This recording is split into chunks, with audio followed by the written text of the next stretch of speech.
Hello and welcome to the Last Word on Spurs. We hope you're keeping very, very safe and well. Thank you so much for joining us live on YouTube for this transfer deadline day eve. If you're listening to the show for the very first time, you can find us on a range of different social media platforms. We're on Twitter at Last Word on Spurs. We're on Facebook and Instagram too. Of course, you can find us also across a range of different audio platforms. We're on iTunes, Spotify, Audio Boom, you name it, we are there. And we're also live on YouTube for this show as well. Of course, we're on YouTube throughout this season and many, many more we hope to come. Delighted to have some great guests alongside me. A very special guest also returning to the Last Word on Spurs. But also, let me welcome back great friend of mine, the wonderful Antony Costa, back on the Last Word on Spurs. Ant, how are you? How are you, mate?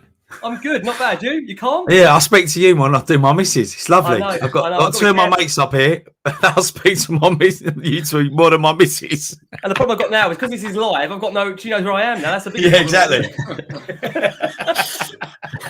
Oh dear, lovely to have you back on. Lovely to have you back on. Also back on the show. It's been been far, far too long. I've got the wonderful Frankie Major back with us. Frank, how are you? I'm very well. Thanks for having me back, mate. It's been I'd say about 3.5 years. Around that time since problem is, Frank, the last time I spoke to you, Spurs were in a title race. It feels that long ago now. You can tell where we've gone from there. That's what we were talking about, Champions League nights and title races. So, yeah, that's how long it's been, Rick. Yeah. Here we are going again for another rebuild. How long this one's going to take, I don't know. But that's why we've got this wonderful man joining us to discuss the rebuild. So much more to come. Of course, a new manager. God, remember we said that before in the past with Tottenham. We've got the wonderful Michael Bridge joining us from Sky Sports. Mike, How are you? Very well, very well. Great to see you, boys. Really good to see you. I've spoken to you all a lot over the last few weeks. It's been pretty quiet, Mike, isn't it? Been pretty quiet for Spurs. Yeah, nothing's really happened, to be honest. It's been quite a few weeks. You know, two of the greatest players of all time have moved on. Record British transfer for Man City, and our boy is staying, thank God. And got your mug on the telly for a few times this week, last few weeks, and must say you've done very well. So you know, if you take my job, then you know, congratulations. I hope you're pleased with yourself. No, it's been a really busy few weeks, but I shouldn't complain about being busy at work with everything going on in life. So yes, it's been good, and it's great to come on here and talk Tottenham. Yeah, until talking Tottenham, we're top of the league. I can't believe I'm even saying that. Tottenham top of the league, and it's funny because everyone keeps telling me, and it's one of them that I speak to daily. Rein it in, Rick. Rein it in. Too early. Yeah. Arsenal, rein it in. Don't be running your mouth at this stage. But it is a nice feeling. I think bearing in mind going into this season, the amount of Spurs fans I spoke to in terms of trepidation, being anxious, concerned, and actually not looking forward to it. That was the one aspect with Spurs. I found that talking to fans, no one was really looking forward to the start of the season. And yet here we are top. And you know what, Mike, we'll start with you because we are the only team to have won all 3 matches in the Premier League so far, as Nuno actually made history as the first Spurs manager to guide the team to 3 clean sheets in their opening 3 league games. How do you feel he's personally, and we are going to talk transfers just for those listening. I know we've got a number of watching on YouTube, so thank you so much. Firstly on Nuno, how do you feel he's done so far, Mike, in the job? Really well. So far, so good. Let's split it up. I think firstly, he's way with the media. I think in terms of Kane, I thought he spoke really well throughout. He spoke like a leader. He spoke with authority, just confident, not panicking. Thought he was brilliant on that. And I think he's done really well in his press conferences. Doesn't give much away, but that's absolutely fine. We expect that. But he's spoken well. I've enjoyed talking to him. And in general, I think as a manager, I really get the feeling the players like him a lot. I think Spurs look a lot fitter. I think we've seen that from City. I think they'd have conceded at Wolves, maybe last season. And then Sunday, it wasn't a classic, but it's 3 points. And that's what's important. And I think what I like about him, he acknowledges that it's very early days and there's a lot of improving to do. So far, so very good. I think he even looks proud to be at Tottenham. He looks smarter, if he doesn't mind me saying. I'm sure he'll clip me around the ear when I'm allowed to be back at the press conferences. And I just think he looks proud to be the Tottenham head coach. He knows he wasn't first choice, but that was all a bit of a mess. And I think after everything, we've got a pretty good one out of the last. There was a few weeks where it turned into a bit of an embarrassing mess, and I think we've ended up like when you go to the theme parks. We've actually grabbed quite a decent toy out of that in the end. Yeah. So long may that good start continue. I said at one point, Mike, you were going to get a call the way it was going. Well, I did have a missed call, Frank. Ricky, you know, so no, I mean, look, I'm not going to lie. I wanted Conte, desperate for him. I just think he wins. He's a winner, but obviously financially it wasn't going to happen.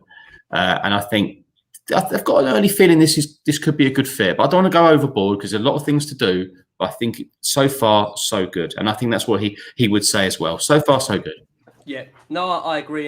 And Frank, we'll come around to you next because he is, like I mentioned, the first new manager at the club to win his opening 3 league matches and the third since Arthur Rowe to do so of any manager in this role. Tell us from your perspective what you've made of Nuno's start at Tottenham. Is it what you've expected, and what do you think there is to come? Well, I think this echoes of Pochettino because he wasn't a lot of fans' first choice.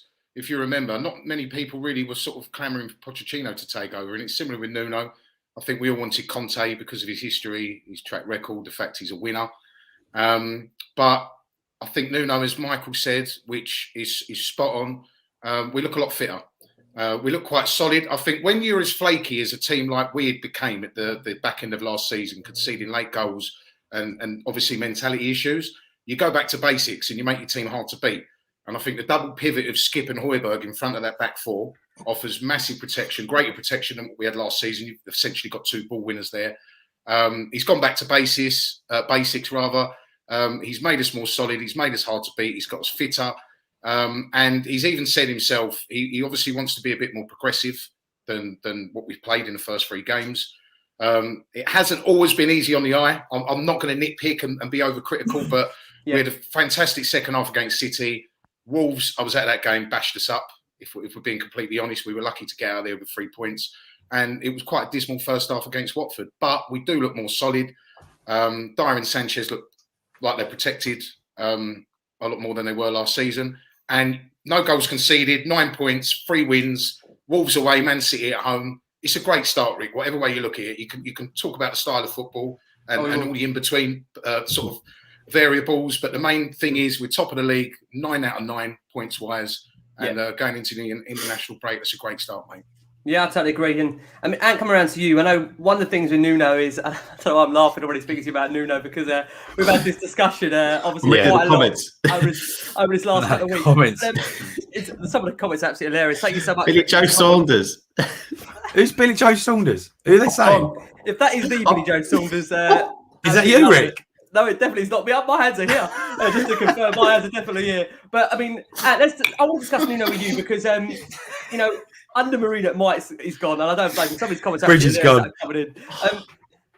With Nuno, I think the key has always been that are we gonna, you know, it's always been about a brand of football that those fans have kind of bought into. That element. What we heard Daniel Levy say in the summer was, you know, the DNA, returning the DNA to the football club. And my worry with that is when you use that term DNA.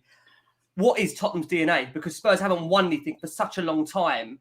And yet, I mean, like Mike gave us that analogy there about how Spurs selected this new manager. At one point, it was becoming quite a farce. And, you know, if someone had told you at that point, we would actually had 9 points out of 9 going into the first international break, and Sanchez and Dyer would have kept 3 clean sheets. I don't think anybody at all would have not at all. So what have you made, Anne, of his start overall? A bit of what Mike and Frank were saying, really. I mean, I'm going to nitpick a bit here and there, but like, thing is, for me, the style of football hasn't been the best the last 2 games, as Frank picked up on, because Frank and I were at the Wolves game and we was both at the game yesterday, and it wasn't the best. And I thought to myself, I can't watch another 35, 34 games of this week in, week out this season. But I never saw Nuno's press conference after. So when I saw that, I thought, okay, he gets where we're coming from. You know, we want to see attacking football. I got told when Nuno came in, he's going to be like attacking football. He's going to get players playing. I must say, though, what Frank said, the players do look fitter. So I've got to applaud him for that. Because the last year, as we know, last few minutes of most games, we were conceding or we were losing. So hats off to him for that. It's looking good and it can only get better. It depends what happens tomorrow night up until 11 o'clock with the transfer deadline day, who we bring in. So, and then we can have to see, you know, what happens from there. But yeah, it's looking all right. It's looking good. I'm not getting excited yet. I'm not tweeting all that minor gap rubbish yet. Do you know what I mean? Because I know it comes back and bites us in the arse. So yeah, let's just carry on with what we're doing. Yeah. Mike, it's fair to say that when he came into the club, he was coming into quite a fractured situation. Many players wanting out. I think as fans, this is probably one of the most divided times I've known being a Spurs fan in a very, very long time. I think where we are with the board right now is probably I would say, probably the lowest where we've been. And that's a difficult situation to come into, where you are actually becoming the middleman in this, where you are the manager trying to steer the ship in the right direction between fans, players, trying to get everybody back on side. He had a situation where the poster boy of the football club wanted to go. He's still got this situation at the moment where the most expensive club record signing apparently still wants out. How do you think he's handled these situations, Mike? Because I think as a man, I just think he's come across so honourable, such a humble guy. And I'm not going down the route of Poch, because when I say the word Poch, people start getting infuriated and angry and saying, well, hold on a second, Poch didn't win anything. And I'm not saying that's Nuno, but what I'm saying is that I think it's important to go back to that kind of profile of a man, if you see where I'm coming from. If you take the comments during the Harry Kane saga, he said, well, if he stays, he plays for a massive club. This is Tottenham Hotspur. He should be privileged to play for Tottenham Hotspur. He's asked the players, do you want to play here? Now, a newspaper ran with that negatively. Nah, the players love him. The players like him. And anyone that doesn't like him probably shouldn't be at the club. And that's probably what I'm counting on one hand. The players are working very, very hard for him. And I think it's time that I and many others, and maybe 95% of Spurs fans, say a very well done to Davinson Sanchez and Eric Dyer. Davinson Sanchez was one on the list at Tottenham, was wanted out very early this summer. He has turned that around. And while it is early days, credit where credit's due for him and Eric Dyer. Manchester City didn't get any sort of pressure, or they looked comfortable against City. Wolves, sure. If Wolves probably had a better out-and-out striker, and Jimenez, is he going to be the same? You know, I wish him all the very best medically, but I'm not so sure if he's the same player anymore. But obviously Wolves could have been different. Frank and Ant were there. And then Watford, of course, they didn't really take their chances. But the fact is, Tottenham have kept 3 clean sheets in 3 league games. And credit must go to Nuno and his new coaching staff, because there's players there who Spurs fans think, God, they have got no future. But they've actually done well these first few games. So credit to him. Yeah, agree. And Frank, one of the points that I do want to pick up on, because it is still a point that Spurs fans, we did a show yesterday, and this was still very much a theme at the moment about the style of play. And I get that, because supporting Tottenham, I think it's fair to say that if you've been a fan of Spurs for over the past 25 years, like I've been, you're certainly not here for the trophies, because if you were, you would have left a long time ago. So for me, it is a case, there is a certain brand of football that you associate with Tottenham. And I think that's what under Mourinho was testing to some degree. I think one, you could accept if you were getting the results, but if you're not getting the results and you're not getting a style of football, that's like even double hard to take. So for you coming away with these 1-0 wins, how important is it for you to see Spurs play in a certain brand of football that's going to excite you going to that stadium week in, week out? Well, it is expected by our fan base, because ultimately, beyond the personal hatred, I mean, Jose divided opinion like no other. His brand of football after the West Ham game, 3-3 draw, went back to sitting deep and counter-attacking football. Now, Nuno at the moment has got away with it because of the start, the fact we haven't conceded, the fact that we've won 3 out of 3. It has to be more progressive, because that's what our fan base expects. And if we continue playing this style of football and the results don't come, it could get pretty frustrating amongst our fan base, because that's what they're like. But I do also believe he's playing the cards he's been dealt at the moment. I think obviously this Emerson Royal, that's a more sort of attacking right back signing. If you look at obviously what he's done at Betis and his performances.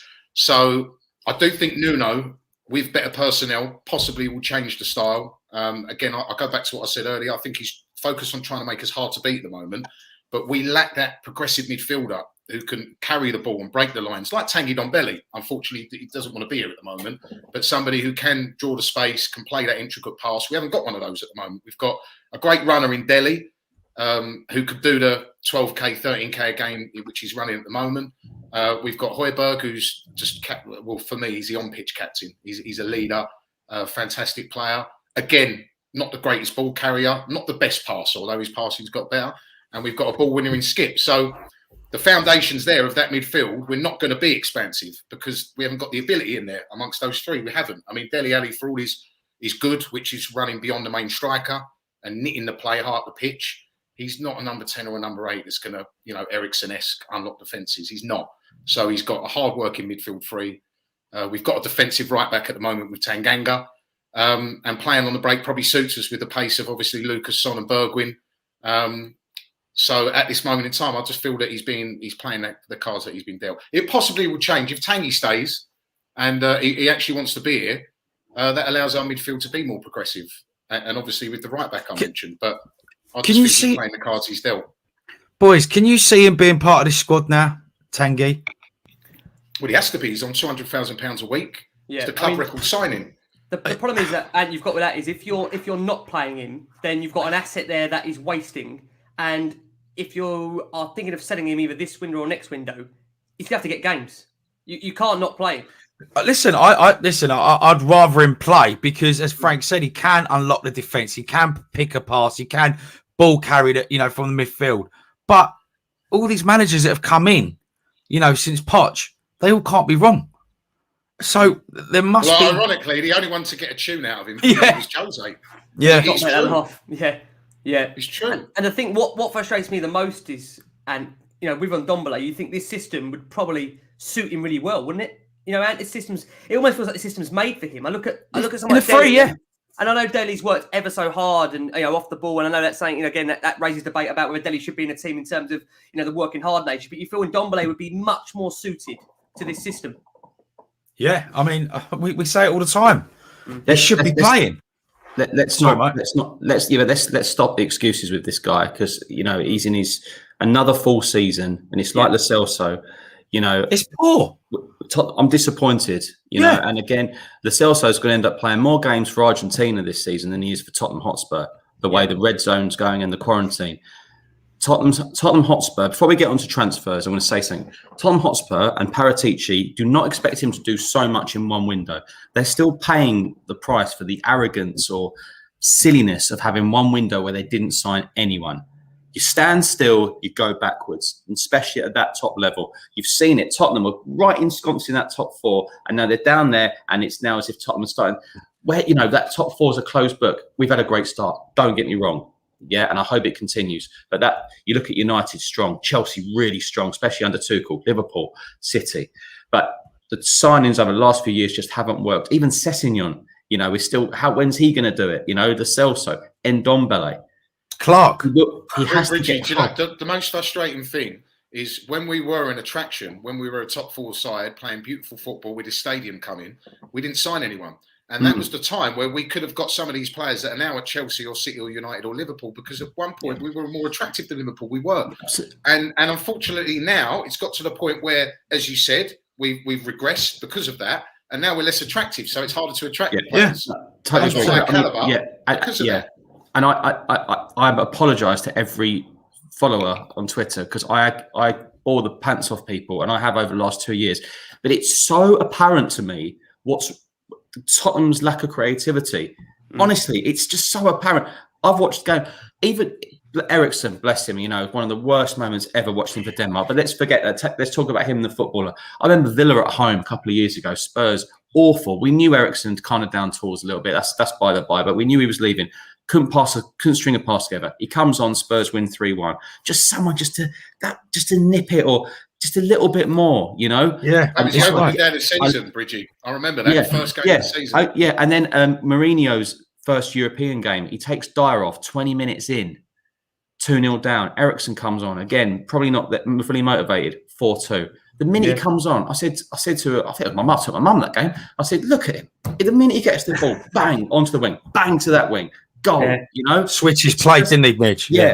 It's just now when Tottenham were top 3, top 2, top 4, but they had possession, 74% possession, Dembele, Eriksen running the show. Now it wasn't just about Kane; it was about Son, Ali, Eriksen, Dembele. That's what I want to see again. And that doesn't mean I don't love Højbjerg. That doesn't mean I don't love Skip. I'm looking forward to seeing him. But what it means, I just want more in there. Sar's a really good signing. Right, but that's like an early Christmas present. That's back under the tree. That's next season. Let's forget that for now. It's about now. And Jose Moa, who I like the look of at Lyon, Unfortunately, it doesn't look like that's happening. But you've got to be looking at it. I'm sure Paratici's got the best view in the stadium at the moment. Must see that, you know. And I don't like, you know, you two were at Wolves the other day. I didn't like our lack of possession. I don't like it. It was terrible. I want it to change. That's not sustainable, is it? I mean, that's not going to be sustainable for 35 Premier League games. That I think that is also that we know that you know, in terms of if we're going to play that every week against Wolves, that is going to be very hard to stomach. And you know, to be fair to Nuno, he has said that we are far away from what he wants us to be.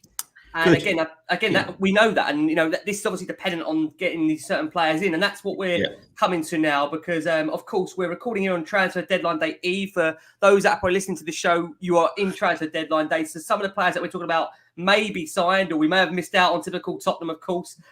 Let's start, if I want to, and I'll come to you about Spurs' outgoing so far. We've seen Sissoko, we've seen Alderweireld, Eric Lamela, Joe Hart. All have found new clubs. We've seen Rose, Gazaniga depart as well. Foyth joined Villarreal permanently after his loan. Have you been quite impressed by how Spurs have managed to move on a number of the players they have, or have you been frustrated that we haven't moved on even more so far? I think the way they've done the outs has been very good. I must give it to the board and Paratici. Fair play to them. They've seen what we've needed and seen who should be going. So yeah, I applaud them for that. Still a bit too slow for me. I felt like there's still a few there that shouldn't be there. I'm not going to name names, but you know what I'm getting at. They're not going to be playing a lot this season, as we know, because Nuno's obviously got his first 11. But the ins, we need players to come in now to make our first 11 even better than what it has been. We need players to improve that first 11. I don't want, you know, the Sar kid, brilliant, fantastic. That's for next season. But I want players now. I want players to sign tomorrow and we can start them on Saturday or after the international break. We need to see players coming in to boost the fan base and give other players competition for places, because you saw it last year, become complacent, you know. So if they could do that tomorrow, a couple more in, this Emerson lad, I'm sure Bridgie will tell us more about that, but Emerson come in, brilliant, but Aurier obviously wants to go. Do you get rid of Doherty as well? I don't know, but I think he should go. I thought Nuno would have got the best out of Doherty for the last sort of 3 games, but he hasn't played him, so I don't know what's going on there. Maybe his confidence is gone. Do you know, that's actually one thing that I do like about Nuno, because it may have been very tempting for him to actually start Doherty. Bearing in mind he knows the guy and worked with him at Wolves. You know, he could have quite easily done that. But I've actually been really impressed by the fact that he gave Tanganga that opportunity in City, who absolutely shone. And not only has he, you know, kept with him, but you've got to think that he actually really genuinely believes that this guy can go on to be a formidable player for Tottenham this season. Now, you know, I think, Bridgie, you'll tell us there's hopefully no chance of Tanganga leaving tomorrow, right? I mean, it seems that he will be a Spurs player beyond this summer transfer window, right? Firstly, just on Doherty, I think there's a broad agreement and that he's only really good as a right wing back with 3 at the back. So I don't think he's really done well at all in the back 4. And I haven't watched a hell of a lot of Wolves over the last few years, but my Wolves colleague of mine said the same. When Spurs were going for him, I said, "So I've just got this Doherty line. Is that true?" And he said, "I go because I'll chase it." And he went, "Yeah, but do you play a back 3?" I went, "Not all the time, not mostly." So he was surprised. On Tanganga, a lot of clubs wanted him on loan. There was a potential possibility of him going out on loan. Now, I must say, Tanganga didn't want to go out on loan. And thank goodness he didn't, because what a fantastic start. What a fantastic start. I think the only worry for Tanganga is not other clubs now. It's his fitness. Because if he stays fit, I think he's going to have a damn good season. But what I want to see with Tanganga, and I think a lot of young players have this worry, like looking back 10 years ago, do you remember Phil Jones? Alex Ferguson was crazy on Phil Jones. And the problem I think Phil Jones had, and I think Eric Dyer has the same, when you get these young lads who could probably play central defence, central midfield, defensive midfield, right back, for me, I would nail them down early. There's nothing worse than just being a utility guy. And I think Tanganga has found his home at right back. I don't know if he's a centre half. I know Marina didn't. That's what I was going to ask you. Do you think he'll actually end up becoming a centre back, or do you think he'll stay as a right back, Mark? Is it just too early to tell at the moment? I don't know. I mean, look, he's had 3 very, very solid games at right back. Now, with this red zone malarkey, which I will say, I won't swear, but this going on at the moment, he could even have to play centre half against Palace and Emerson Chelsea. Royal. There's hope that the guys can play in the Chelsea game. There's an agreement. Yeah, I'm really funny about this. I'm really torn about this situation, but I know transfers is the key here. But we can talk about this quarantine situation another time because I'm getting a little bit. I have a real concern. Yeah, it's gonna be very difficult every international break if we're going to be up against this situation. Frank, I want to ask you about the incomings and of course transfers as well. I mean, coming through the door this summer, there's been a big new defender, big signing in obviously Christian Romero. We've got a potential Hugo Lloris successor coming in as well in Pelluigi Golini, one of Spain's brightest youngest prospects in Brian Hill. Do you know what I love about Spurs fans? And I'm one of them as well, of course. The other night when we saw Brian make his debut, and it's funny, the first few comments I saw, Ginola, Modric. I love. We're very calm, but we don't get too carried away. We will happy clap anything, our fan base, because we're just desperate for success of some sort. But I think so far the incomings have been positive. Can I ask you a question, Frank, on the incomings? I want to ask you a question because what I would like to know from you is, do you believe when Nuno went to see Paratici on that first meeting, he said, right, do you know what? I've assessed the squad. And for me, I think we need to start by signing a backup goalkeeper. We must get another winger. And then the centre-back option is the third choice. Or do you think it's just a case of these players are kind of in an order and Paratici is just kind of ticking them off as he goes? What do you think Nuno's made so far of the business done? Do you think he's satisfied? No, obviously not. But, I mean, there is a plan of some sort. Paratici can only do what he's been given, basically, because Daniel Levy still holds the key at the end of the day to what he can spend. I love the Christian Romero signing. I'm surprised he hasn't been integrated quicker into the starting 11. Maybe Dyron Sanchez's level has gone up because they've got this competition now, but he will be a superstar. Even at 23, I think he's ready now for the Prem. But going back to what Ant said, I think the reason the outgoings have been so slow is the dynamic of the market. Obviously, the European clubs haven't really got money, which obviously limits the market to who we can sell to. And unfortunately, our dead wood are everybody's second, third and fourth choices. So the reason we've seen a little bit of movement later in the window is because hopefully, and clubs they get more desperate regarding getting bodies in. But it's not that cut and dry. I mean, it's easy to say, again, I'm not going to name names, but XYZ can be sold, but there has to be a market, there has to be a buyer for someone to buy these players. And that's been our problem. Now, also, I think you can see the blueprint and the plan with Hill, with Romero's 23, with Sarr. I think we are buying young. And I think that's just always been Daniel Levy, buy young with sell on value. I completely agree with Ant. We need players now to go into the starting 11. I know he splits opinion, and I'll probably get criticised for saying this, but Adama Traore would add so much to this team. I'm telling you, Kane and Son's numbers would go up. He would create space for them, playing with better players than, I hate to say it to him, but a shot Jimenez and Trincao. We saw the game yesterday. He does so much in the game. I think it's brilliant. His numbers obviously could be better, but I think that's a player that will walk straight in the starting 11. But these players cost 50, 40, 60 million pounds. And we know what Daniel Levy's like, and we do. Yeah. The profile of player that he likes to sign. So I think we'll probably see Emerson Royal, 22 years old. I think if we do see another couple come in tomorrow, I think they will be younger players, possibly not to improve the starting 11 as much as I hate that. Yeah. And so Jason says on the questionnaire, we haven't got another striker. How are we the only team in the Premier League or the first four divisions to not have a second striker? I don't want to hear the word backup. Second striker. It's a joke now. Enough's enough. I don't want to hear this. Oh, who's going to sit on the bench for Harry Kane? No. He should be coming on as well. Need competition. You need competition now. We need another 9. For years. If we're being totally honest, no disrespect to Janssen or Lorente, but what have we been doing? Why has this not been nailed down? Let's ask Mike on that. Mike, I mean, we've been heavily in this window at the earlier periods, going for the likes of Lalovic and, of course, Lautaro Martinez. That would have been two big signings for Tottenham had we pulled them off. I mean, as things stand going into the deadline day, I think obviously those two are probably non-existent. They're not going to happen. What do you see Spurs' plans for a striker, or is what's been described with Adama Traore is that he's a support option? Does that tick that box that we need? realistically?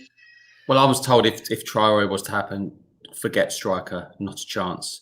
The idea would be that your Lucases, your Bergwijns, your Traores, the Son would push forward. You'd have no more Vinicius, of course, for Europa games, but Scala would be used more in the Conference League. But there would be no striker. Remember, Spurs were looking for a striker with Kane, not to replace him. So let's just kind of remember that the window will be looked upon as somehow part of a success by keeping Harry Kane. Whether he wanted to stay or not, he will stay. He's still a Spurs player. So that's partly congratulations to Spurs on that one for holding firm on that. But I am concerned because they've also lost Gareth Bale's goals as well. And it's 11 Premier League goals, Bridgie. And I think he could have got so much more as well. I thought he was handled wrong. Excuse me. He made the Leicester game when he played last game of season so easy. Yeah. So that I'm a little bit concerned about that. Traore, I'm told he wants to come, to not completely rule it out. So we'll wait and see on that one. Wolves haven't completely ruled that out either. They're not as flush as they were. They need to stay across FFP. Over the last few years, they've spent heavily since their promotion from the Championship. It all catches up. So we'll wait and see on that one. Is that a straight sale, Mike, just to confirm it? Or is it a case that is there the option of a loan with that as well? Because there's been a lot of talk about there being Spurs only able to do that deal on a straight cash deal rather than a loan or obligation. In football business at the moment, you see a lot of deals are with loans with obligations to buy. We've seen it with Christian Romero, which came out when there was confusion with Atalanta. It's just, clubs are still hit heavily by the pandemic, obligations, future fees, installments. But I don't think Wolves, he hasn't got a long contract either. So I wouldn't completely rule it out. It's just if Spurs can get something done, it's the final day, of course. I wasn't sure about him at first because as the guy said, his numbers just don't stack up. They're sort of Bergwijn levels, and I think Spurs need a hell of a lot more. However, I think with Kane and Son, he might get more out of them, and Son would push forward. So let's wait and see on that one. But Vlahovic and Martinez, not happening. Okay. Frank, question on the screen there says, I've been told I'm being negative by saying I'd give this window a 3 out of 10 so far. For us to kick on, we need a build, not a rebuild. Lack of depth, obviously.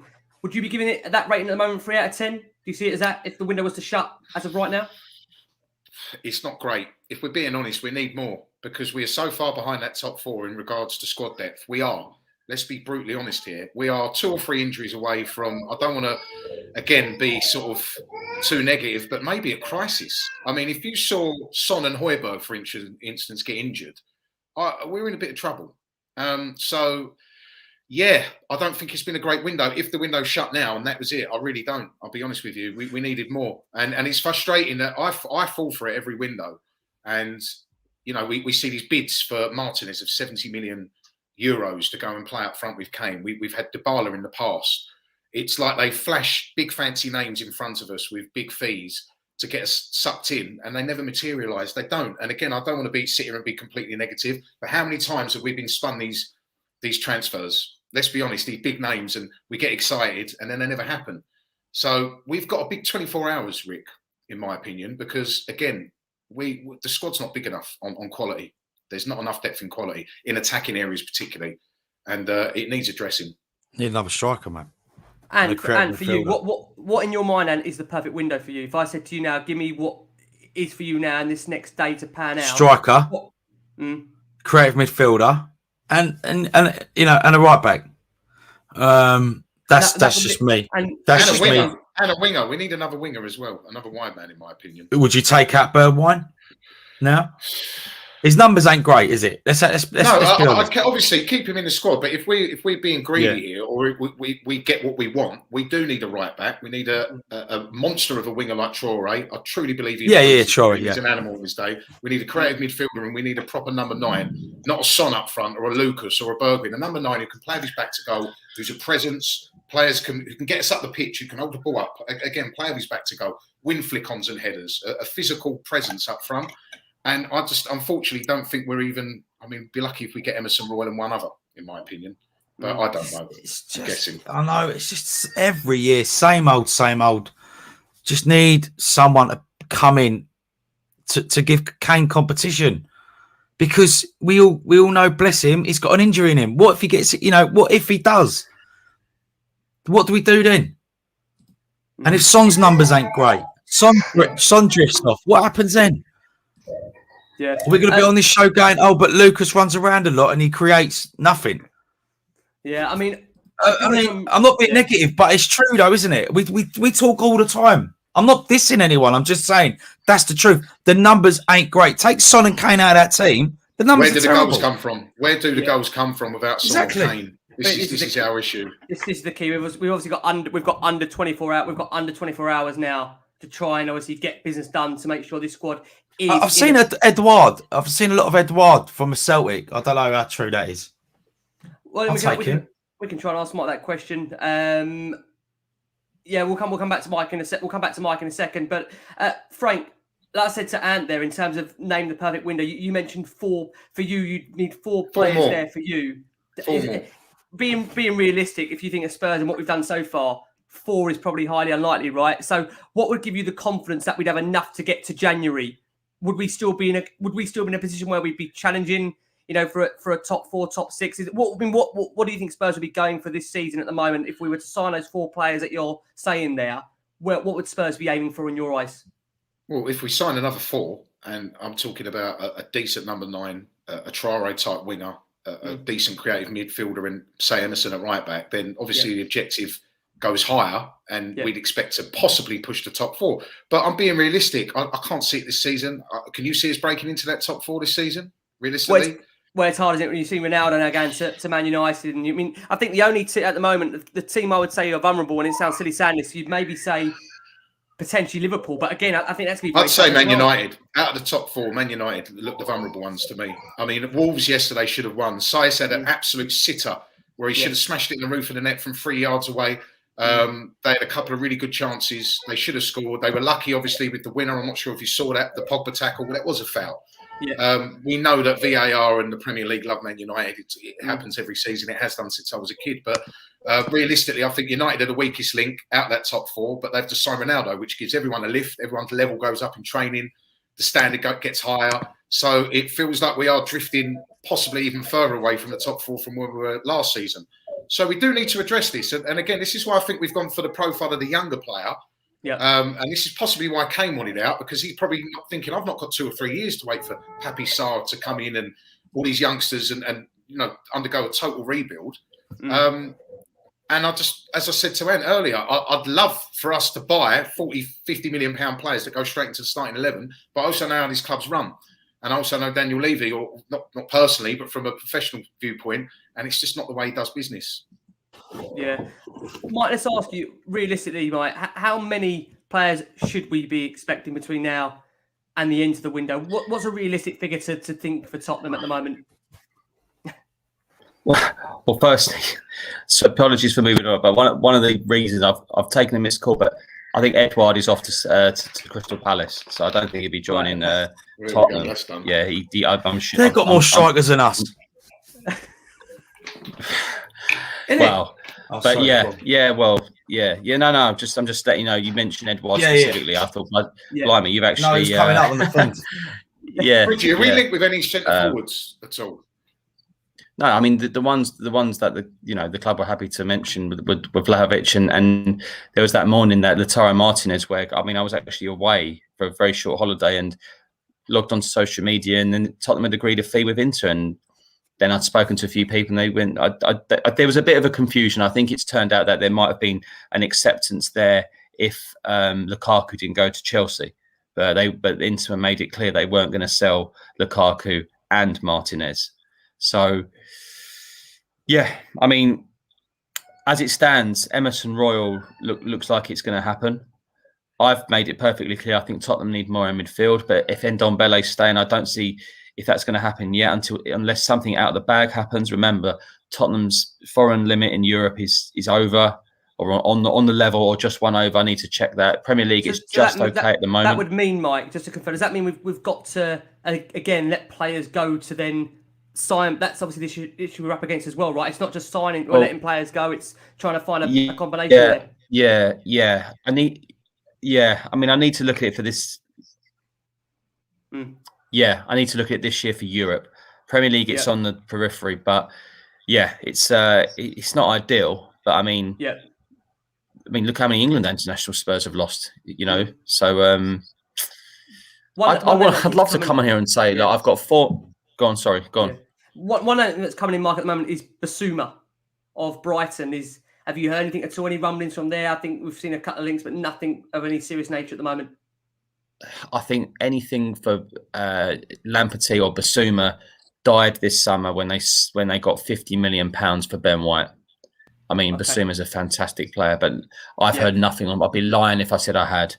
Spurs watched Lamperty, but again, told outright 50 million. Spurs have always watched Max Aarons, Premier League. He's a Premier League player now, 30, 40 million. And Spurs don't value a lot of these players that way. The thing is everyone mocks Arsenal, right?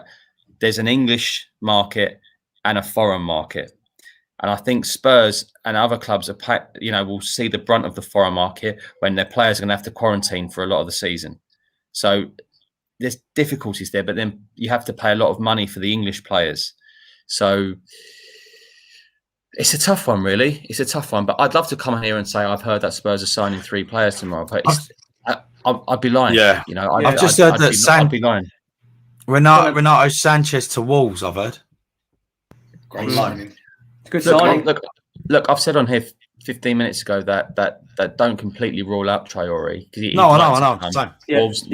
Wolves aren't as flush as they were, so I wouldn't completely rule it out. But that would rule out a striker. But look, it's deadline day. Anything could happen. Turn your phone on. Can you get someone to check this for you? Can you get someone? Can you check this? Can you check that? Can you check this? But it's a very long day. It's a great day. It's an exciting day.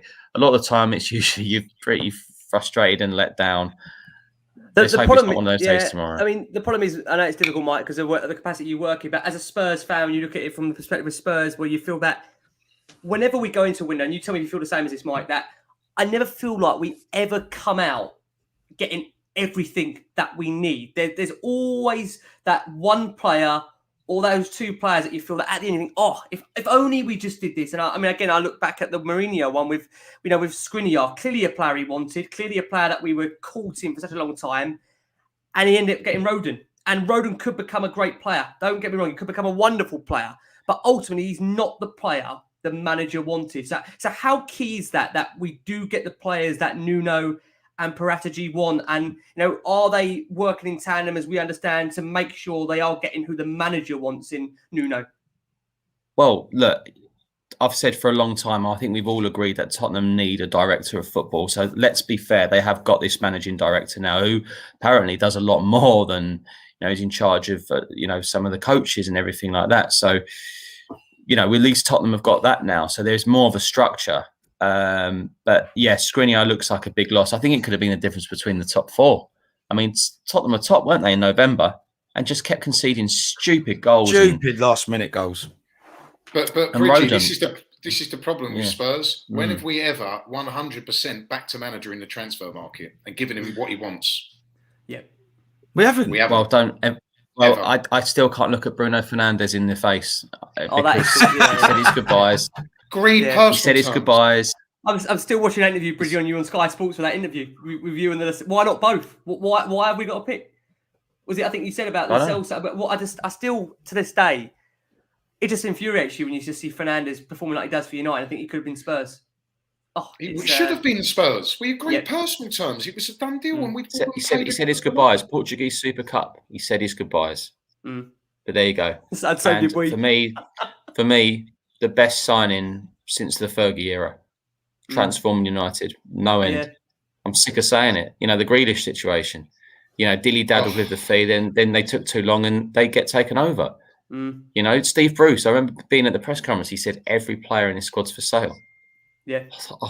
And we know Grealish wasn't the finished article then. We knew he wasn't anywhere near the improvement he was then. But even so, I mean, we could go on. It's not. Let's not depress ourselves. Let me ask you, Mike. Where are we with Tanguy Ndombele? That's what I want to ask you, because clearly a talented player, a player that arguably when he's on the pitch does magical things. Is there a way we can get him back to wanting to play for Tottenham, where the motivation, the desire, the attitude is there? Is that possible? Well, the only person who can do that is Tanguy Ndombele. We're not a nursery school anymore. Just because a couple of your friends aren't going to be around, you got to knuckle down. And as Frank said or answered earlier, the only person who's really got a tune out of him was Jose Mourinho, and then he sort of publicly had a pop at him one game. I think it was Burnley away. But look, he's not a kid anymore. He's lost his place at France with France. It's up to him now. It's up to him. He's a YouTube player. We've seen the clips of him at Lyon against Barcelona. We've seen him man of the match against Manchester City. Yeah. But it's not, who's coming off? It's 70 minutes, Ndombele's coming off. Not good enough. Not good enough, because Tottenham need him. They need him. And look, let's be honest, hand on my heart, I was absolutely over the moon with the signing at the time. But I don't like what I see. I don't like if there's an attitude that I don't know, or the application. You're a footballer, for goodness sake. It's not on. It's not on, and can't keep blaming the managers. Yeah. It's just not on. And he will, there's been tentative interest, I think, from abroad, a couple of Spanish clubs, but nothing to entice Tottenham. I thought maybe there could have been a swap loan with Oyera at Lyon. But I mean, it could be anything you want by the end of the summer transfer window. There could be something. There's a lot of swaps and things going on at the moment and loans. But as it stands, I was told to not expect him to leave. So that's fine. That's the information I've been given. Yeah. If I'm wrong, that will change tomorrow. Let's just wait and see, because a lot happened today. I left the office and I thought, that was busy. Like, a lot happened. Like, Leeds paying 30 million for Daniel James as I was leaving. A lot happened though. It wasn't Tottenham related though. No, but it's an issue. It's a problem, Tanguy. It's a huge problem because we ability-wise, Bridgie, you've hit the nail on the head. It seems to me, even from his body language, just everything I see with him just looks wrong from a mentality point of view. And he's got so much ability. We haven't got another player like him. We're paying him £200,000 a week. He's the club record signing, and he's not a kid. You're right, Bridgie. He's got to knuckle down. He's also just I must add as well, Frank, he's just become a father as well. You'd hope that would mature him. Motivate him. He's a full-grown man. We're not here to babysit him. And unfortunately for him, or fortunately, whatever way you want to look at it, Nuno wants his players fit. We know that from Wolves. We know that from now. You've got to knuckle down and get fit with Nuno. And this is a guy who, in my opinion, has never looked 90 minutes fit. Yeah. You can have all that ability in the world, but what's the point if you can't knuckle down and get fit? That's the easy part, getting fit. The hard part's playing a game of football, surely. The easy part's getting fit. When Roy Keane was the Ireland assistant manager, he said, "Well, he didn't have the baby, did he?" It's true. He missed the first. And it's funny, when Nuno joined Tottenham, you can't. Tottenham will put out the pictures they want to put out on training and everything like that. But one of the first pictures I liked was Nuno talking to Ndombele, and I thought, that's a good video, And it's just gone the other way around. And to be honest, like the other week, I was in the Nuno press conference on Zoom, and naturally didn't get a hell of a lot out of him on Kane and other transfer issues. But he did say to him, he actually said, "Look, I'm going to be honest with you all here. He won't be in the squad for Sunday. He won't be in the squad." Then we had to wait for the embargoed section, for the written press, 10:30, and he went a bit deeper into that. And he said obviously now it all came out that he doesn't want to be here. But we had this last summer or the summer before that he wanted to go. Yeah. We can't keep having this, can we? We can't be having a situation where we've got these flare-ups, Mike. It just isn't going to work. And we can't have the situation where his number is up every 71 minutes or 67 minutes. Yeah. Can't keep having that. He's a 67-minute player, isn't he? Yeah, but we can't. But he's gonna be hard to shift. He will be hard to shift. This is the problem, Bridgie, with the finances that's been laid out for his incoming, the transfer. We know again what Daniel Levy's like. He's going to want a chunk of that recouped, and who's going to pay his wages? It's not going to happen. So it's a conundrum. And the thing is, people say, I've had someone say to me, "Well, if you sell him, he could turn out good." Yeah, but I'm 35. I could be an old man by the time that happens. You just can't keep waiting for someone to come good, or we could regret it. It has to be now. That's the one thing I kept saying. I kept saying that if we're going to sell him, he's going to be a baller elsewhere. But the problem is, I think whatever we do at Tottenham, I don't think he's going to be a baller here. But good luck to him if he goes somewhere else and becomes a baller. He hasn't done it here. Yeah. Have we heard, Mike, out of interest, anything on, I think we've seen a couple of names, I think that Damsgaard, McKennie, is there anything at all on terms of alternative centre mids coming in if we was to let Ndombele go last minute? Surely we would be looking to replace him if we was to let him go, right? Please tell me we would be looking to do something. Oh yeah, definitely. I mean, yeah, again, known. Paratici likes Weston McKennie. Funny enough, I've not seen much of it, but my friend of mine who lives in America doesn't rate him at all. He said he's like the last player Spurs need. So I'm no expert on him, so I bow down to his knowledge. I don't know, but he is on. He's on the list as well.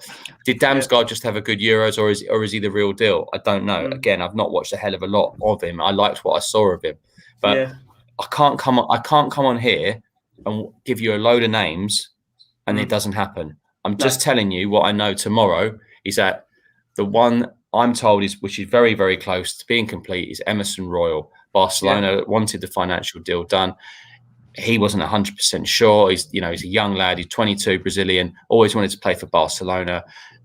Look, Messi might have gone, but it still takes some talking to telling your player that you're no longer going to play for Barcelona. I get that, but it looks like that's going to happen.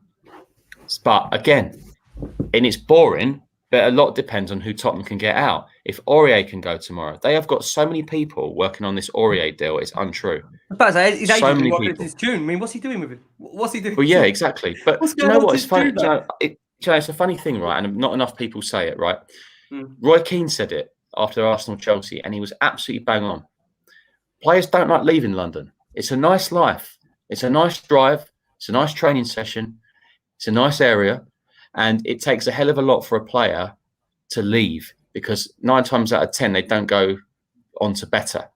Now, Harry Winks has been wanted by a number of clubs. He hasn't got any interest whatsoever in talking to any club. But with the homegrown issue, I think Tottenham sort of are happy to keep him now. But I think we can all agree that Harry Winks is someone who could have done with a move, him personally. I would have said that to him. You should go. You need a move. But for his own career. But Bridgie, the problem with Winks, do you think?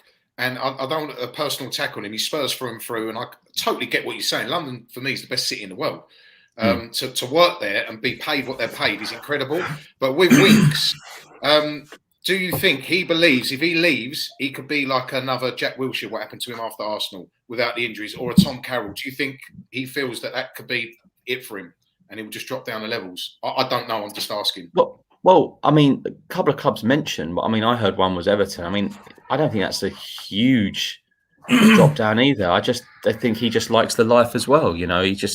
But I think because with the homegrown situation Spurs have at the moment, it doesn't look like he'll be going anywhere. So, like I said earlier, I know it's frustrating, and I get frustrated as well. But I think Paratici's picking up a lot.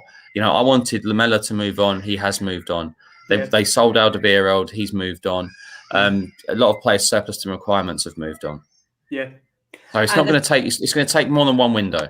Yeah, I mean, and that's one thing, isn't it? And for us, and that's one thing as Spurs fans, that Nuno's coming in, and again, we're in this situation where another rebuild. And how hard is it, Ant, to show patience when we've been in here for so many times? If we would have built two, ifs and buts, and I'm sorry, listeners or viewers, but we would not be in this position as much as we need players today, tomorrow, whenever. We've had the same players on and off for many years. Some of them have gone, as you mentioned. But we just need some fresh legs, some fresh names, to give competition to different people. Because, Højbjerg was absolutely immense last season, had a great Euros. Is he going to be consistent this year? I don't know. I want him to. Of course I do. But 38 games, plus your League Cups, plus your FA Cups, if we have a good little run there. I think we need to be a bit more ruthless now and start getting players into the first 11 to give people competition. Harry Winks is what? Attacking midfielder. Attacking midfielder. Well, he's been what have I just read? What have I just read? And for Harry Winks, just to ask you your opinion on it, does he just need to somehow find a move for himself? Because you just has to. He's got to, mate. Yeah, Tottenham through and through. Fair, amazing. Thank you, mate. And you had a couple of good games and a good half against Real Madrid 5 years ago. But it's time to move on for yourself. If you want to get into that England setup for the World Cup, I'm not saying that you will be, but you got a good chance. Good luck to you. You've got to move on for yourself. But I can't see him doing it. So he's only going to play a couple of League Cup games if need be in the Europa Conference. Yeah, Frank. Just to ask you, I think I asked you earlier in terms of the outgoings, Frank. Have you been quite pleased by how many we've got out so far? If someone said to you that we would have got out the likes of, I rattled them earlier off. The likes of Lamela, Sissoko, Wan Foyth, players that we found it very hard to move on. Of course, Alderweireld was maybe one that we didn't maybe see coming when you thought maybe at the time in June you would have thought he's probably the best centre back we had out of the bunch, and we allowed him to move on. Do you still want to see more go out the club, Frank, between now and the deadline? Yeah, to be honest with you. Just quickly, by the way, I have to pick up on that point for that guy that said Harry Winks is an attacking midfielder. I don't know what you're watching, man. Seriously, that is an outlandish statement to say that. But anyway, going back to what you said, Rick, I think we sell well as a club, Tottenham. I do. I think Daniel Levy is quite stubborn. I think, obviously, we do need a few more out the door, but we don't sell badly. We sell better than we buy, in my opinion. He always seems to get something for players that we don't quite think he's going to get something from. I think the Toby one made sense because it was like for like with Romero. I think Toby wanted to move. Obviously, it was a big chunk of the wages off the wage bill. And he could be our centre-back for the next 8 years or so, Romero. But to answer the original question, Rick, I do think we need 2 or 3 more gone, to be honest with you, to make it a fantastic window. There's still a couple of players that shouldn't be there, or a few players that shouldn't be there, still there. Just not at the level required for this football club. And I understand we signed them into contracts. That's the reason they're still here, a lot of them. And it's not up to them necessarily to leave because they're under contract. But if you're not going to play and you surplus to requirements, I don't understand personally why these players are not looking to move on. I don't want to name names. I think the whole fan base knows the 2 or 3 that I'm talking about. Yeah. And they shouldn't be at this football club. Simple. Yeah. I mean, if we're looking ahead, boys, to tomorrow, and obviously for those that are obviously listening to this show on deadline day, of course, we may have already made some signs as discussed. And at the moment, like Mike says, the only one we know is evidently close is that of Emerson Royale. Yeah. If we're going in and that's the only signing, where do you see Spurs taking the rest of the season until January? Where do you see Spurs? It's going to be very thin. The squad's thin as it is. It's a big season ahead for us. If we want to keep consistency, we want to try and be in all the cups as much as possible. Because I'm old school, I want us to try and win a trophy this year. I'm just worried about injuries, mate. I know all other teams get injuries. I get it. I know. But for us, it seems to, when someone gets injured, they're out for 3-4 months. And no, but it's true though. Yeah, it's true. We know and the squad is thin as it is. I just don't want it to get any thinner. Yeah. That's my point. I can't help it. People are going to disagree with me. It's thin on quality. I think it's thin on quality, isn't it? It's thin on quality. I mean, there's obviously players there. We've got 3 left backs and 3. You saw it against Paco de Ferreira. It's quality. It's quality. Yeah, it's quality. Frank, what's your opinion then? Tomorrow we go in and obviously Emerson Royale at the moment looks like the only player that Spurs are potentially signing. Of course, obviously, Bridgie said earlier that, Adama Traore remains an option. Okay, I put it like that then. If we was, Frankie, to get Adama Traore over the line and Emerson Royale, where can Spurs push on until January if there's a need then to, again, go back into the transfer market? Can Spurs stay top? Is that realistic? Can we still aim for top 4 with the squad we've got? Again, I hate to say it, but I don't think this is a top 4 squad. There's a reason, obviously, Harry Kane wanted to leave. Let's be brutally honest about this. And I think the next 3 games will tell us a lot more about where we're at because we play Palace away. I know they're in transition, but that's never been an easy game for us. We do tend to nick results there, but it's a London derby. Then we've got Chelsea at home, which is the acid test. And then we've got Arsenal away. 1 win in how many years at the Emirates? 11 years or something like that. So I think we will know over the next 3 games a lot more about where this squad's heading into the winter. Yeah, at the moment you get the feeling there's a lot you feel is riding on tomorrow, and it's hard because realistically, from what we've seen over the last few days, few weeks in terms of the links, they are quite thin on the ground, and therefore it is going to be a case you do feel out that Nuno's going to have to try and work with the tools at his disposal to some degree and try and get the best out of the squad like he's done for these last 3 games. And I think when you look at Nuno's profile, he is a coach rather than a manager. So therefore, he is in there to try and improve the players that he's got at his disposal. But for how much do you think he can get out of this squad out realistically? If I was to say to you, can he get Spurs actually trying to attempt to challenge for a top 4 between now and January? Is that realistic to ask that of him with the squad that he's got at the moment? I think so. Yeah. I think if he does it, even though you feel it's give quite him a statue. But what I'm saying is, even though you've said it's quite thin on the ground in your opinion, the squad, do you still think there's enough there, Ant, for you to see Spurs try and compete for that top 4? When I ask you to look at the likes of Liverpool, City, Man United, because we haven't got the depth. We haven't got the depth for it. We haven't got the depth. If Kane and Son have an injury, as I've said many times this today, we're all Spurs fans. What happens then? Who's gonna score? Who's our threat? Yeah. Who's our threat? What? Oh, where are they? Mora, yeah, lovely, brilliant. Can I just ask a question to Bridgie, please, just quickly? Bridgie, we were linked with Danny Ings. Can you tell me what happened there? Because I think 99.9% of the fan base would have been over the moon. 25 Absolutely, million, right. Proven. Danny Ings, 28 years old. Why didn't we get him? I'm not going to disclose what I've been told on his wage, but it's very high for a very injury-prone player. And if I'm led to believe what the wage I was told, I think Spurs done the right thing. Hold on a minute. Hold on. I've got a guy here, Lucas Bergwijn-Gill. Stop looking down on these players. How many goals has Bergwijn and Lucas Moura scored in the last 2 years? Show me the stats. I'm not saying that they're bad players. Show me the stats, and then let's talk. I think Frank. I mean, I looked at it as well, and when I saw it, I mean, I have to be honest with you. I mean, working on transfers for a whole month, and you speak to agents, you speak to clubs, and it's back and forth, even players back and forth, trying to get the right figures, and some figures will be so wrong, and but it was actually really refreshing the day I saw Ings just join. Like showing my age, but like teletext, just like out of nowhere. It was brilliant, mate.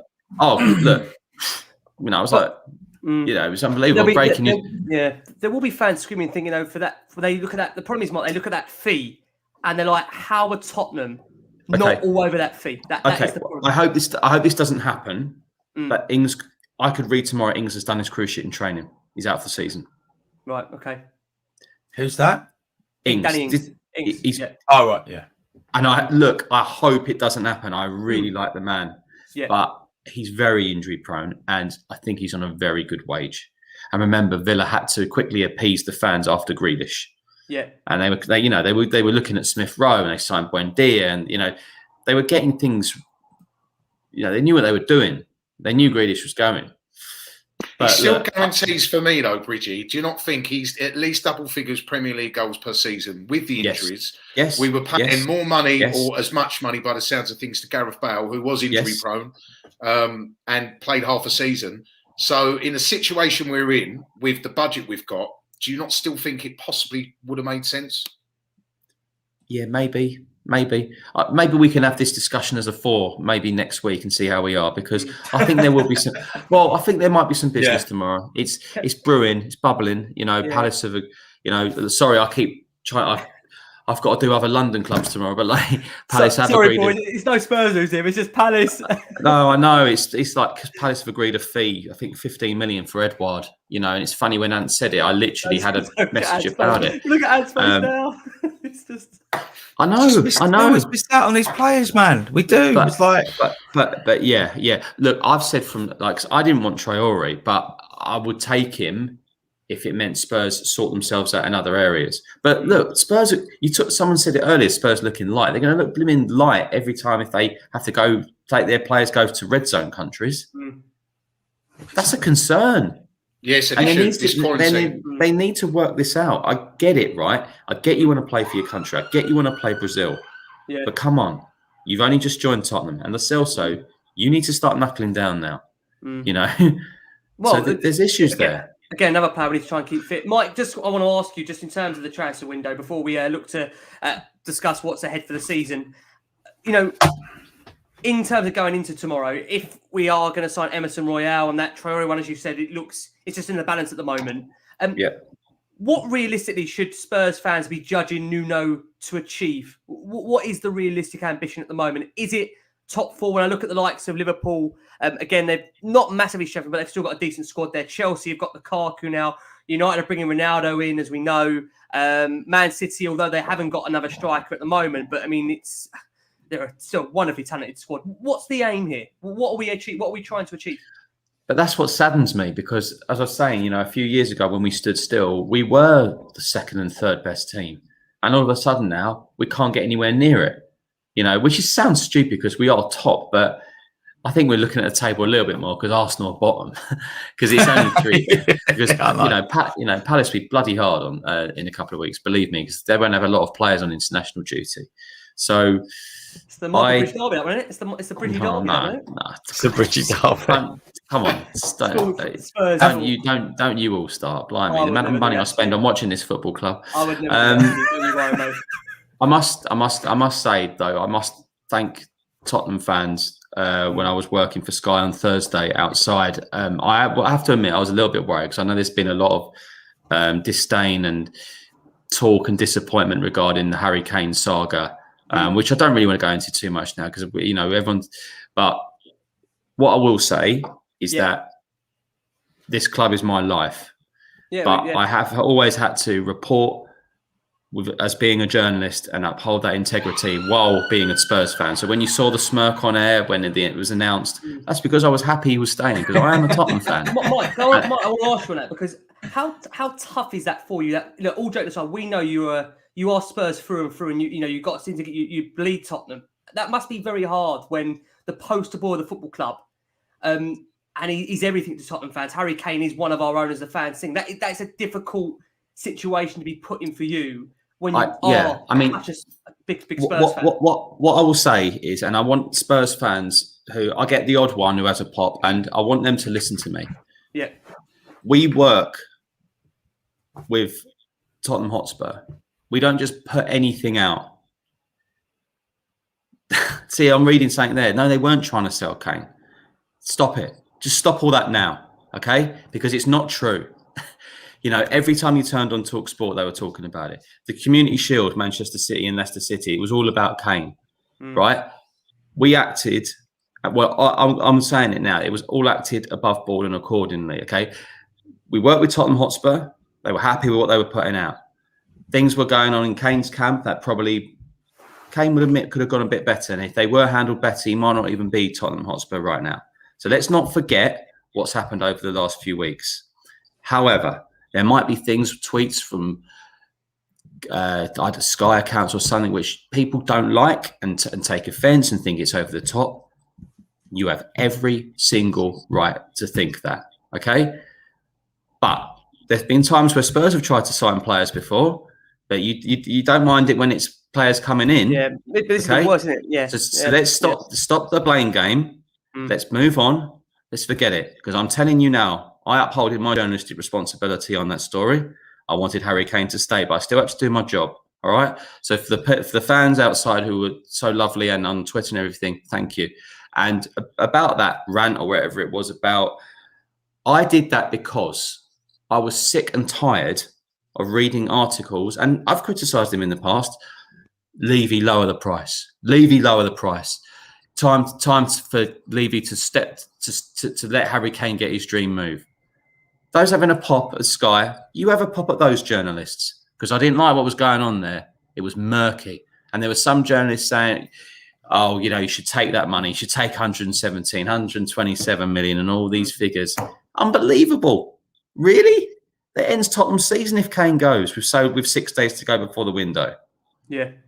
Let's move on because I think if Kane's people would have handled it a little bit better, he might have got that move. But ultimately, he's still a Tottenham player, and Spurs can prepare for a good season. And and none of this. I read another article. Oh, he's going to down tools and all that. No, he's not. He might not be the Tottenham captain, but he's the captain without an armband at Tottenham. And he's the England captain. He wants to break records. Yeah. So it's time we forget about it now. And for those who just don't want to believe that and think there is this thing where they want him to go, or they don't. There might be individuals who are freelancers who are pundits who might think that Kane should have gone, then that's fine. I think Kane should have gone. I think he should have had a new challenge, but he doesn't. He's 28 and he's still at Tottenham. Yeah. But let's draw a line under it now. Then let's move forward. Yeah, well, I can tell you, Mike, listen, we've got nearly 900 people watching this, and there's a lot of love for you out there. So I don't think anyone could question your love for this football club. I think anyone that knows that you've been on this show many, many times, and I think, like I say, everyone knows that you are Spurs at heart. And he is. I mean, well, listen, let's be honest about it. You know, being a Spurs fan is not the most attractive, iconic thing to be. So you wouldn't want to advertise your Tottenham fan. You know, boys, we've just spent the last hour talking about our frustrations about how the club's gone backwards, right? Yeah. Now, Kane had those worries and reservations as well, but he's the one who signed that very long contract. Yeah. Yeah. So let's stop the blame game, but we can all have opinions on why it didn't happen and why it did happen. But you know, ultimately, he's still at Spurs, and thank goodness he is, because I've said for a long time now on Sky that because City weren't coming near to that valuation, I could only see him staying, and he has. Great, fantastic. Yeah. And let's hope we have a good window tomorrow. But unfortunately, I wish I could have come on and given you a load of names, and I think they're going to happen. But it's not realistic. You can only give the knowledge you know. Yeah, and I know there's people out there, transfer experts, and it's exciting when he gives you a load of names. But we've got hours to go, not days. We've got hours to go. So if you want names and fantasy, turn on the PlayStation. But this is what's going on right now. That Tottenham could potentially, I think, one, you got Emerson Royal. I hope two. But I'm not going to come here and just spaff a load of names and it doesn't work out, because it's not fantasy. This is reality. Yeah. What I want to do, I want to finish up, boys, by just asking what we see for the season ahead. Frank, obviously, you're going to be on this show, hopefully, throughout the season. But where you see things now, Frank, going into transfer deadline day, where do you see Spurs? What do you see Spurs achieving this season with this group of players? If it was to, window was to shut tomorrow, where are Spurs finishing? What are we achieving? We, obviously, the aim for Tottenham should always be top four, but realistically, fifth or sixth this season. I think that's our ceiling, unfortunately. I'd love to say top four, but I'm being realistic unless Paratici does some sort of genius manoeuvres tomorrow and gets us 2 or 3 in, which, as Bridgie said, it's unrealistic. So top 5, top 6 finish, realistically. And as Ant said, we need a trophy.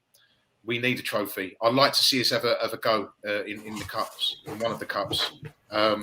If lesser teams can win the FA Cup over the last 12 years as they have, then why can't we? Yeah. And it's coming around to you next. We speak daily, so I feel weird asking this question. And to obviously, this is more to the viewing public. This one, and the problem when I ask you this question is that this changes daily or hourly with you whenever I have this discussion. This next question. Well, what do you want to know? What we achieve and add for these next 5 minutes when I speak to you another 10 minutes and you tell me something different? I just want consistency this year. I want us to go for all the cups because I want to have that day out at Wembley. There's nothing better as a Spurs fan seeing your club captain lifting the FA Cup, League Cup, or even this, the Europa Conference League Cup. I just want us. We are so deprived of silverware now, and it's getting beyond the joke. So, trophy, top 5, top 6, as Frank said. So, listen, I'll be happy with that, and hopefully, we stay. We get some players in tomorrow, and they can kick on, for the rest of the season. Yeah, I've got to say, Mike, I want to say to everyone, thank you for coming on at one of the busiest times, I'm sure, for you in your job, in your career at the moment, with it being transfer, deadline day eve.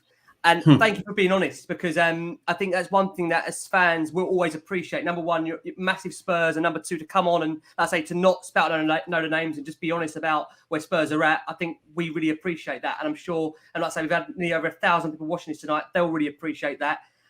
I've got to ask you, Mike, the same question as a Spurs fan now, taking off the professional working hat.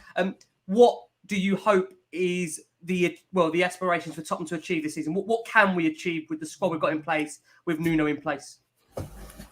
I think the first 3 games has shown it could be a positive season. I think the players are buying into what Nuno's doing, which is a positive. We've kept Harry Kane, which is we can't underestimate that. And I think when the dust settles, I always feel like I got a massive hangover the day after deadline day. I'm like sprawled out on my sofa, just watching MasterChef or something, just watching nothing. You know what I mean? Like, so my brain's like. But there'll come a time where I'll go for a walk and I'll go, yeah, keeping Kane was important. But on the flip side, they didn't replace Vinicius. They didn't replace Bale. You're losing goals, and they've not replaced Eriksen. That's my concern, and I think ultimately that will end any hope of a top 4 finish. If they finish 5th, I think they've done well. I like what Leicester have done. I like the business they've done. But I think they could do enough to finish 5th. This conference, I just hate the word conference. I mean, I'm a non-league football fan, so I just think of like non-league. But could have called it the UEFA Trophy, the UEFA, you know, just something. But anyway, it could be a competition where Spurs could actually do something. If Spurs win it, if Spurs top the group, they go into the last 16. They haven't got this round of 32 guff anymore, which is good. And I think they could have enough fringe players to not worry about it till late doors. Spurs need to win a trophy. The problem with Tottenham under Pochettino was, where do you want to finish? 4-4 a cup? No, and winners say and, they don't say or. Yeah, that's the difference. Yeah. You know, they threw away their Carabao Cup final opportunity last season, but that's by the by. There's obviously background reasons why that nonsense happened that week. You know, they threw it away. It was a 1-0 thrashing, really. Absolutely nothing game. But a cup is very important to Tottenham Hotspur. It's embarrassing. They've not won the FA Cup since 1991. Can I ask you about that? The cups are important, but how important to you is that Europa Conference League? Is that the be-all and end-all? Look, all I'd say is, Rick, if you win the Carabao Cup, you get in the Europa League. If you win the Conference League, you get in the Europa League. So I'm not going to be arrogant about picking what cup I want. You know, well, if I had out of the 3, I'd pick the FA Cup. But because of what it brings, but like the sort of the glamour and the day and everything, and the Europa Conference finals in Albania in front of 21,000, which about 12,000 probably go to UEFA anyway. It's just, you know, it's head scratching. Everyone bangs on about how bad the Super League was, which I get. But there's so many things UEFA do. I'm like, I don't get it. So, but yeah, I will make sure. Sorry, I'll make sure I'll be celebrating in Albania if Tottenham gets to the final. But, the problem is, we will get no credit for winning that Conference League because everyone will say should have won it anyway. We'll be bantered for that one. We'll be bantered for winning that cup. And this is why a domestic cup, whether it be the league or the FA Cup, if I'm being picky, Bridgie, I agree with what you're saying. We can't be snobs. We haven't won anything since 2008. But if I'm picking, it would be one of the domestic cups. I'd love to win a Carabao Cup. Even or an FA Cup would be the dream. Spurs in the FA Cup have a history. we are still top of the league. You know, the comment on the screen there. You know, we are. Are we ignoring the Premier League here? Is this not an option? Listen, ain't gonna last. But let's enjoy it. Bridgie. Context, mate. Come on. Yeah. Oh, look within those performances, mate. We've got so much improvement to make and head for. It was a good time to play City, but damn well we took advantage of it, and we did damn well. We worked really, really hard. All I'm saying is that the signs of a positive is a very positive start. But let's not do what we've done last few seasons. Let's build on it. Let's get a couple bits of quality in, and let's build on it. There's 100%. Nothing wrong. There's nothing wrong with criticising something if it's in plain sight. We have had a good start. Brilliant. And if we'd have lost the first 3 games, we'd have all wanted Nuno and said it was a massive mistake. But the fact is, it's only 3 games. You play 3 games in 6 days at Christmas. We've just got to. We know our squad. We know our limits, and we know the players they want now. What I will say about Paratici is you can't do it all in a summer. There was a lot that needed going. Some of them have gone. Some still haven't gone because they don't want to go. So it's not easy. But let's just see how we get on tomorrow. But as I say, I'd love to come on here and give you 15 names. It's all going to happen. Blah blah blah. I would love you too as well, Mike. Yeah. But I'd be lying, and I don't want to be that person. I want to be. You know, like the wonderful Ali Gold and people like that. You know, they like just give you what you hear, what you know, and if you hear anything fresh tomorrow, I'll bloody well tweet it. I love it, mate. I think one thing I'll quickly say about Bridgie is you're spot on. From what we've seen so far, regardless of the lack of quality in periods in games, they all seem to be running for Nuno. And that's half the challenge. They do seem to be working hard for the Nuno manager. So that is a massive, massive positive for me. Yeah, absolutely. Guys, Thank you so much. A lot of love for all of you on screen. So, listen, let's hope we can all celebrate together when we get, like I say, a couple of signs over the line. And please God, I'm talking to you in this position where we're still top of the league and we're in all cup competitions. I'm not sure how realistic that'll be come the next time I do speak to you all. Fingers crossed. Let me say a wonderful thank you to the wonderful Frankie Major back on the Last Word On Spurs. Frank, thank you ever so much. Thank you, mate. Cheers. Great to be back. Oh, wonderful, Antony Costa. And I'll be speaking in about 5 minutes' time. When I speak to them in this, son. I'll try to be lot, mate. Don't I? But you know what? I'm bored. Lads, I'm bored. I'm bored. I want to talk Spurs.